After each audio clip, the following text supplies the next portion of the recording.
Bonjour frères et sœurs. Aujourd'hui, nous allons parler d'un sujet crucial pour le ministère d'un chrétien, le don de l'Esprit Saint. En fait, quand on approche des gens pour leur demander de devenir chrétiens, on leur dit repentez-vous, euh, baptisez-vous et obtenez le don gratuit du Saint-Esprit. Euh, mais l'Esprit Saint, c'est quoi vraiment? En fait, où est-ce que on parle de cet Esprit Saint pour la première fois? Pour savoir où on parle de l'Esprit Saint pour la première fois, euh, il faut aller pour la première fois aux chrétiens, disons, parce que dans l'Ancien Testament, il y a des prophètes qui avaient déjà de l'Esprit Saint et, et puis d'autres personnes, des rois et autres. Mais où est-ce qu'on parle aux chrétiens pour la première fois de l'obtention de l'Esprit Saint? C'est dans le livre des Actes des Apôtres, au chapitre 6, verset 38. On peut aller le lire. En fait, c'est Pierre qui euh, s'adresse au public qui est devant lui. Euh, il leur dit, repentez-vous et que chacun de vous soit baptisé au nom de Jésus-Christ pour le pardon de vos péchés et vous recevrez le don du Saint-Esprit. Quand on parle du don du Saint-Esprit aux gens, la première réaction, c'est un peu la réaction de Simon, Simon le magicien. En fait, qui est Simon le magicien? Dans le livre des Actes des Apôtres au chapitre 8, Philippe, l'apôtre, va en Samarie pour prêcher la bonne nouvelle. Mais quand il arrive là-bas, il y avait déjà quelqu'un qui était très renommé là-bas, qu'on appelait Simon, un magicien qui faisait de grands prodiges. Et puis les gens disaient, cet homme, il est vraiment la puissance de Dieu. Et il était vénéré, il était adulé, on le respectait. Mais quand pardon, mais quand Philippe est venu avec l'évangile de Christ et en faisant des prodiges encore plus grands que Simon, alors tout le monde a délaissé Simon pour suivre Philippe. Et même Simon s'est converti au christianisme. Alors, ce qui se passe, c'est que quelques temps après, euh, euh, l'apôtre Pierre est venu avec l'apôtre Jean, je crois, pour imposer les mains à tous ces nouvelles personnes converties pour qu'ils aient euh, l'obtention de cet Esprit Saint-là. Et le magicien Simon, euh, voyant cet autre prodige-là, voulut avoir ce pouvoir-là.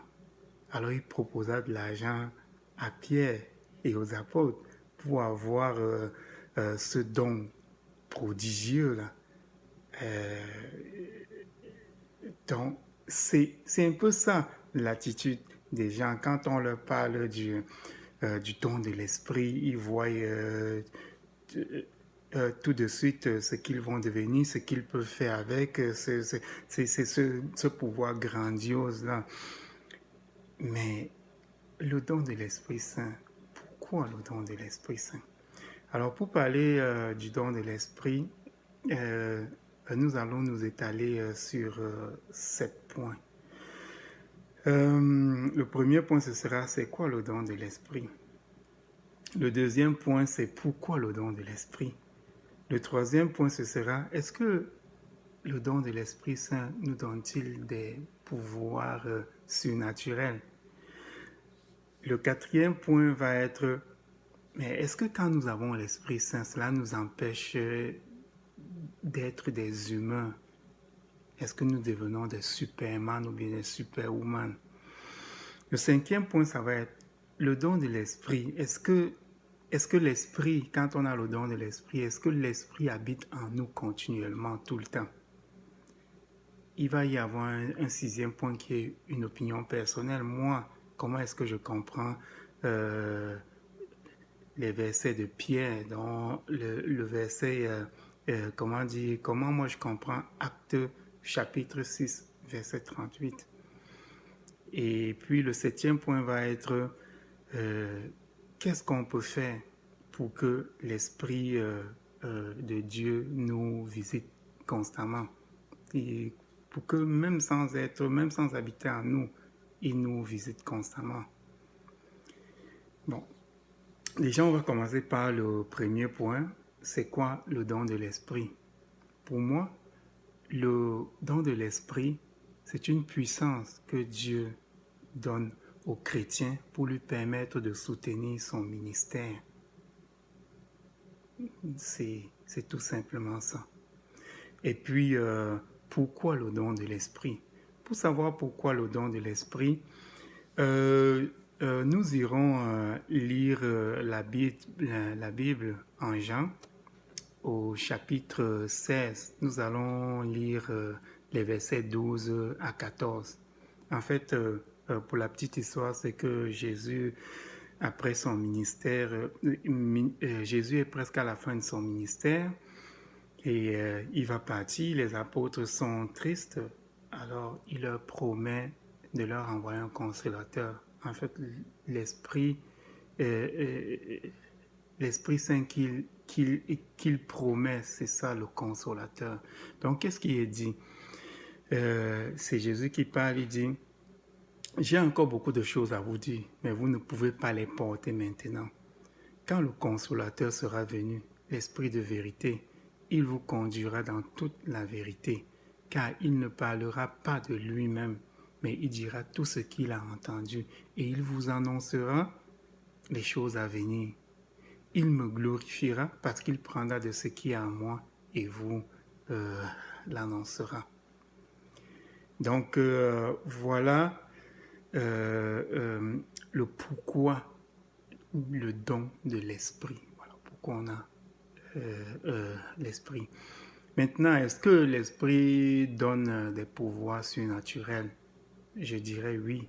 Et pour le savoir, il faut aller lire dans le livre de l'évangile de Marc, au chapitre 16, les versets 17 et 18. Ces versets disent: voici les miracles qui accompagneront ceux qui auront cru. En mon nom, ils chasseront les démons. Ça, c'est Jésus qui s'adresse aux apôtres. Il dit: en mon nom, ils chasseront des démons, ils parleront de nouvelles langues.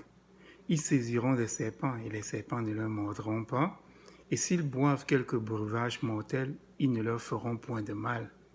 Ils imposeront les mains aux malades et les malades seront guéris. Oui, c'est vrai que quand on a le don de l'Esprit Saint, on a quelques pouvoirs surnaturels qui nous est donné. Mais est-ce que l'Esprit nous empêche d'être humains? À cette question, je vais dire non. Et je vais donner quelques exemples. Quand on va dans les actes des apôtres au chapitre 15, au verset 39, on voit qu'à un moment donné, Paul et Barnabas, qui étaient deux apôtres qui travaillaient ensemble pour le même ministère, ils ont eu une querelle, ils se sont querellés. Et la Bible dit que leur désaccord fut si profond qu'ils se séparèrent. Donc, il restait quand même des humains. Okay? Et un autre exemple, il restait quand même des humains qui pouvaient se quereller, se chamailler. Un autre exemple, c'est l'apôtre Pierre qui est repris par Paul, parce que à un certain moment, Pierre mangeait à table avec Paul et puis quelques païens qui étaient là. Et quand des Juifs sont entrés dans la salle, Pierre s'est levé et il s'est retiré du milieu des païens parce que la loi juive dit que un juif ne doit pas manger avec un païen. Alors, ce qui fait que Paul a reproché cette attitude à, à Pierre. Il lui dit, mais comment, quand les Juifs ne sont pas là, toi tu manges avec les païens? Et puis quand il vient, il lui a dit, ça c'est de l'hypocrisie. Et puis oui, vraiment, c'était de l'hypocrisie. Il y avait cette, ce comportement humain qui était resté en Pierre malgré qu'il était plein de l'Esprit Saint et puis malgré qu'il était même celui que Jésus avait désigné pour conduire toute l'Église entière. Et puis un troisième exemple, c'est il faut aller chercher dans 2 Corinthiens au chapitre 12, les versets 7 à 10, l'apôtre Paul, malgré tous les miracles qu'il faisait, il avait une épine dans la chair qu'il ne pouvait pas retirer, malgré tous les pouvoirs, malgré tout l'Esprit Saint qu'il avait, tous les prodiges. Et qu'est-ce qu'il nous dit? Qu'est-ce que la Bible nous dit? La Bible dit en 2 Corinthiens 12, au verset 7 à 10, « Et pour que je ne sois pas enflé d'orgueil à cause de l'excellence de ces révélations, il m'a été mis une écharpe dans la chair, un ange de Satan pour me souffleter et m'empêcher de m'enorgueillir. 3 fois j'ai prié le Seigneur de l'éloigner de moi, et il m'a dit, ma grâce te suffit, car ma puissance s'accomplit dans la faiblesse. » Donc, fait que c'est ça. Avoir l'esprit ou le don de l'Esprit Saint, ça ne nous empêche pas de rester des humains. Bon, maintenant, est-ce que le don de l'Esprit, est-ce que l'Esprit habite continuellement en l'homme? Ça, c'est notre 5e point. Moi, je dis non. Et pour corroborer cela, on va aller lire le livre de la Genèse au chapitre 6, les versets 1 à 3.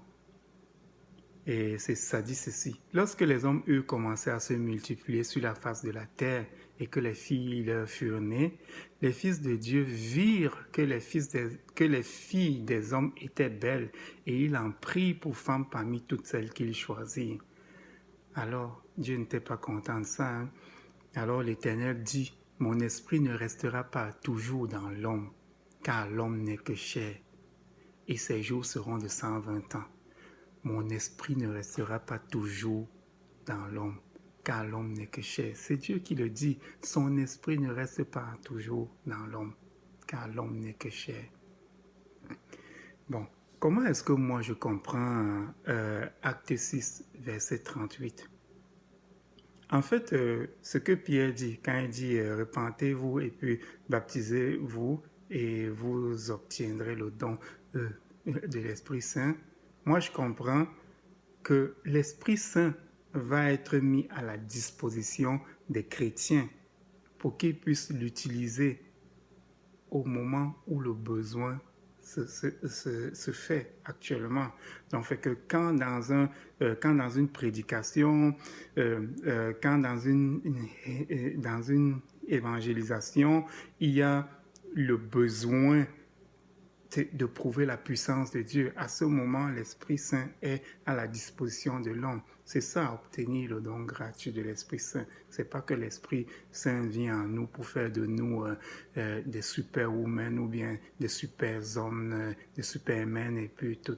Donc, fait que logiquement, quand on voit Genèse 6 où Dieu dit que son esprit n'habite pas continuellement en l'homme, la seule hypothèse valable c'est que l'esprit est là et puis quand on en a besoin, il vient, il nous habite. Maintenant, le dernier point. Qu'est-ce qu'il faut faire pour que l'Esprit nous visite constamment? Qu'est-ce qu'il faut faire? Pour ça, nous irons lire encore 1 Corinthiens à partir du verset 1 Corinthiens chapitre 6 à partir du verset 12 jusqu'à 20. Qu'est-ce qui est dit là? Tout m'est permis, mais tout n'est pas utile. Tout m'est permis, mais je ne me laisserai pas asservir par quoi que ce soit. Les aliments sont au ventre, et le ventre pour les aliments, et Dieu détruira l'un comme les autres. Mais le corps n'est pas pour l'impudicité, il est pour le Seigneur, et le Seigneur pour le corps. Et Dieu, qui a ressuscité le Seigneur, nous ressuscitera aussi par sa puissance. Ne savez-vous pas que vos corps sont les membres de Christ? Prendrai-je donc les membres de Christ pour en faire des membres d'une prostituée? Loin de là. Ne savez-vous pas que celui qui s'attache à la prostituée est un seul corps avec elle? Car il est dit, les deux deviendront une seule chair. Mais celui qui s'attache au Seigneur est avec lui un seul esprit. Fuyez l'impudicité. Quelque autre péché qu'un homme commette, ce péché est hors du corps. Mais celui qui se livre à l'impudicité pêche contre son propre corps. Ne savez-vous pas que votre corps est le temple du Saint-Esprit qui est en vous, que vous avez reçu de Dieu et que vous ne vous appartenez point à vous? Car vous avez été rachetés à un grand prix. Glorifiez donc Dieu dans votre corps et dans votre esprit qui appartiennent à Dieu. Donc ici, pour que l'Esprit nous visite continuellement, il faut faire attention à ce qu'on fait de notre corps, de tous ces péchés et surtout de l'impudicité. Parce que l'impudicité, là, c'est pas comme les autres péchés qui sont en dehors du corps, mais l'impudicité est dans notre corps. Et comme notre corps est le temple du Saint-Esprit, si ce corps est sale, le Saint-Esprit ne peut pas y habiter. Donc, le don de l'Esprit Saint n'est vraiment pas pour nous. Quand nous avons un corps impudique, un corps sale. Alors voilà, chers frères et sœurs, ce que j'avais à vous dire sur l'Esprit Saint et le don de l'Esprit Saint. Soyez bénis et que Dieu vous garde. Amen.